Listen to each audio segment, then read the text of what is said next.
Sachidananda Sadguru Sainath Maharaj Ki Jai. Shri Sai Satcharitra, the wonderful life and teachings of Shri Sai Baba, chapter 27. Favor shown by giving Bhagavat and Vishnu Sahasranam, Dikshit's Vittal Vision, Gita Rahasya and Kapardes. This chapter describes how Sai Baba favored his devotees by granting them religious books after he had touched and consecrated them for Parayan, reading regularly, and certain other matters. Preliminary. When a man takes a plunge into sea, he gets the merit of bathing in all the tirthas and sacred rivers. Similarly, when a man takes refuge at the feet of the Sadguru, he gets the merit of bowing to the Trinity, that is, Brahma, Vishnu, and Mahesh, and also Parabrahma. Victory be unto Shri Sai, the wish-fulfilling tree and the ocean of knowledge, who gives us self-realization. O Sai, create in us reverence for your stories. Let the readers and audience devour them with same relish with which the chatak bird drinks the water from the clouds and becomes happy. While listening to your stories, let them and their families get all the true and pious emotions, viz. Let their bodies perspire, let their eyes be full of tears, let their breath be steady, let their minds be composed, let their hair stand on end, let them cry, sob, and quiver, let their hostilities vanish.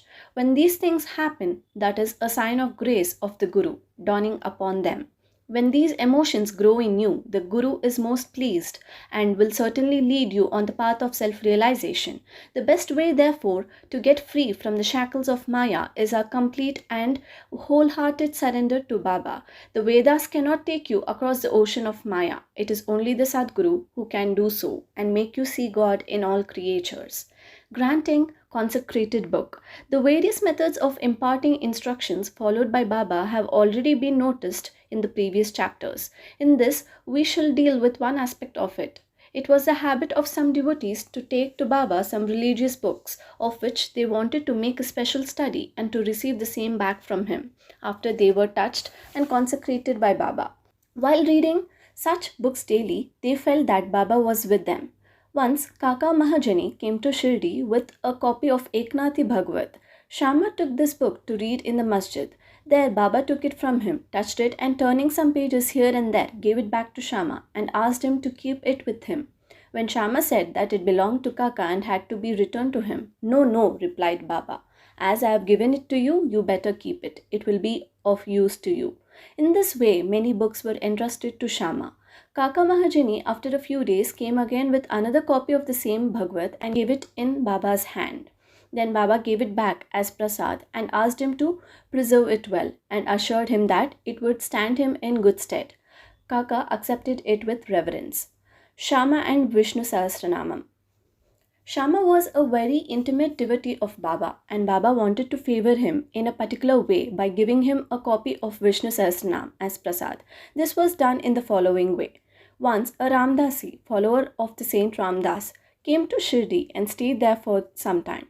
The routine he followed daily was as follows. He got up early in the morning, washed his face, bathed, and then, after wearing saffron-colored clothes and besmearing himself with sacred ashes, read Vishnu Sahasranam, a book giving 1,000 names in praise of Vishnu and held second in importance to Bhagavad Gita and Adhyatma Ramayan, esoteric version of Rama's stories, with faith. He read these books very often. After some days, Baba thought of favoring and initiating Shama with Vishnu Sahasranam. He therefore called the Ramdasi to him and said to him that he was suffering from intense stomach pain, and unless he took Sannapods, that is Sonamukhi, a mild purgative drug, the pain would not stop. So he should please go to the bazaar market and bring the drug. The Ramdasi closed his book and went to the bazaar. Then Baba came from his seat to Ramdasi's place of reading and took out the copy of Vishnu Sahasranam. And after coming back to his seat, said to Shama, "Shama, this book is very valuable and efficacious, so I present it to you. You read it." Once I suffered intensely and my heart began to palpitate and my life was in danger. At that critical moment, I hugged this book to my heart, and then Shama, what a relief it gave me. I thought that Allah Himself came down and saved me. So I give this to you. Read it slowly, little by little. Read daily one name at least, and it will do you good. Shama replied that he did not want it and that the owner of it, the Ramdasi, who was a bad-tempered, obstinate and irritable fellow would certainly pick up a quarrel with him. Besides, being a rustic himself, he could not read distinctly the Sanskrit, Devanagari script text of the book. Shama thought that Baba wanted to set him up against the Ramdasi by this act of his, but he had no idea what Baba felt for him. Baba must have thought to tie this necklace of Vishnu Sahasranam round the neck of Shama, as he was an intimate devotee, though a rustic, and thus save him from miseries of worldly existence. The efficacy of God's name is well known. It saves us from all sins and bad tendencies, frees us from the cycle of births and deaths. Therefore, is no easier sadhana than this. It is the best purifier of our mind. It requires no paraphernalia and no restrictions. It is so easy and so effective. This sadhana Baba wanted Shama to practice, though he did not crave for it. So Baba forced this on him.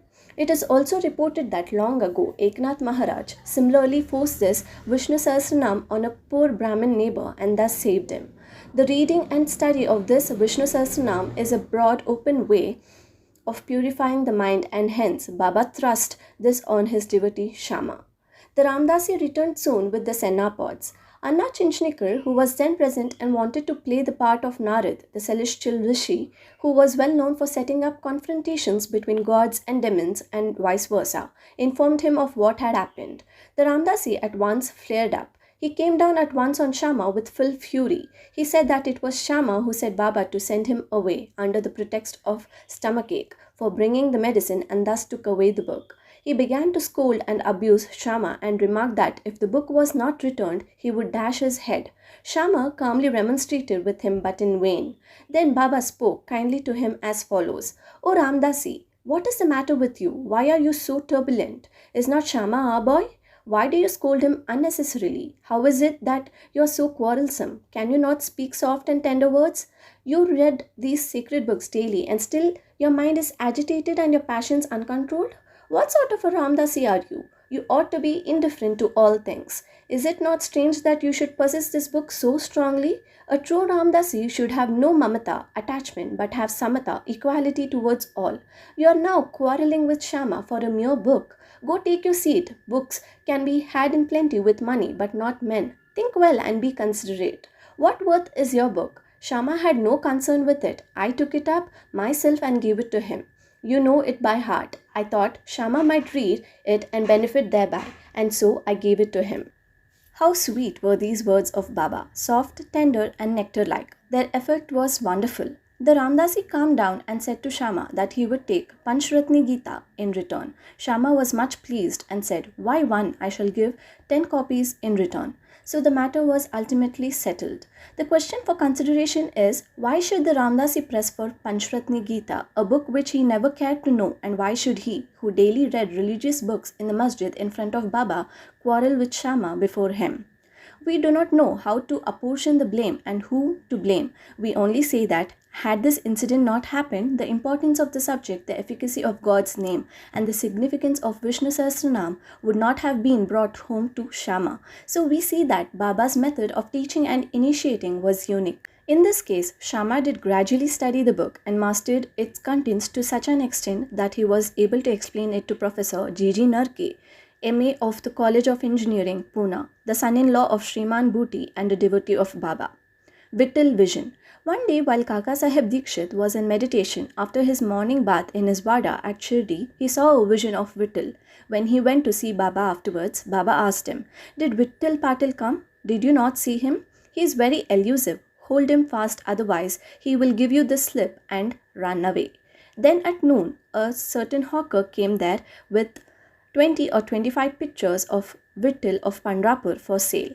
Mr. Dikshit was surprised to see that form of Vittal he saw in his meditation exactly tallied with that in the picture, and he was also reminded of Baba's words. He therefore bought one picture most willingly and kept it in his shrine for worship.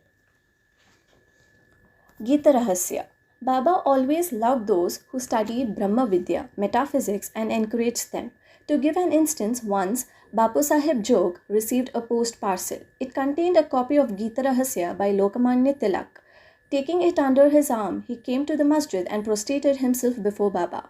When the parcel fell at Baba's feet, Baba inquired what it was. It was opened then and there, and the book was placed in Baba's hand. He turned some pages here and there for a few minutes and took out a rupee from his pocket, placed it on the book, and handed the same with the rupee to Jog and said to him, "Read this completely and you will be benefited." Mr. and Mrs. Kaparde. Let us close this chapter with a description of the Kapardes. Once Dada Saheb Kaparde came with his family and lived in Shirdi for some months. The diary of his stay has been published in English in the Shri Sai Leela magazine, 1 volume. Dada Saheb was not an ordinary man. He was the affluent and the most famous advocate of Amravati, Berar, and was a member of the Council of State, Delhi.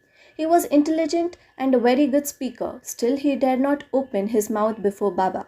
Most devotees spoke and argued with Baba off and on, but only three, viz. Kaparde, Nulkar and Booty, kept always silent. They were meek, modest, humble and good-natured. Dada Saheb, who was able to expound Panchadashi, well-known Sanskrit treatise on the Advait philosophy by the famous Vidyaranya to others, uttered no word when he came to the masjid before Baba. A man, however learned he may be, even in the Vedas, fades away before one who has realized Brahma and becomes one with it. Learning cannot stand before self-realization. Dada Saheb stayed for 4 months, but Mrs. Kaparde stayed for 7. Both were highly pleased with their Shirdi stay. Mrs. Kaparde was faithful and devout and loved Baba deeply. Every noon she brought Naivedya herself to the masjid, and after it was accepted by Baba, she used to return and take her meals. On seeing her steady and firm devotion, Baba wanted to exhibit it to others. One noon she brought a dish containing sanza, wheat pudding, puris, rice, soup and kheer, sweet rice and other sundry articles to the masjid. Baba, who usually waited for hours, got up at once, went up to his seat and removing the cover from the dish, began to partake of the things zealously. Shama then asked him, "Why this partiality? At times you throw away dishes of others and do not care to look at them, but this appeals to you earnestly. Why is the dish brought by this lady so sweet? This intrigues us." Baba then explained, "This food is really extraordinary. In former birth, this lady was a merchant's fat cow yielding much milk. Then she disappeared and took birth in a gardener's family, then in a Kshatriya family and married a merchant. Then she was born in a Brahmin family. I saw her after a very long time. Let me take some sweet morsels of love from her dish." After seeing this, Baba did full justice to her dish, washed his mouth and hands, belched out as he was fully satisfied and resumed his seat. Then she bowed down and began to shampoo Baba's legs, and he began to talk with her and knead her arms, which were shampooing his legs. On seeing this reciprocal service, Shama began to joke and said, "It is going on well. It is a wonderful sight to see God and his bhakta serving each other." After being pleased with her sincere service, Baba asked her in low and fascinating tone to chant Rajaram, Rajaram, then and always, and said, "If you do this, your life's object will be achieved, your mind will attain peace, and you will be immensely benefited." To persons unfamiliar with spiritual matters, this might appear as a polite gesture, but really it was not so. It was a case of what is technically called Shaktipat, that is, transference of power from the Guru to the disciple. How effective were Baba's words! In an instant, they pierced her heart and remained there. This case illustrates the nature of the relations that should subsist between the Guru and the disciple. Both should love and serve each other as one. There is no distinction nor any difference between them. Both are one, and one cannot live without the other. The disciple, placing his head at the Guru's feet in a gross or outward vision, really and internally, they are both one and the same. Those who see any difference between them are yet unripe and not perfect. Both to Shri Sai. Peace be to all. Pranams, Shri Sai.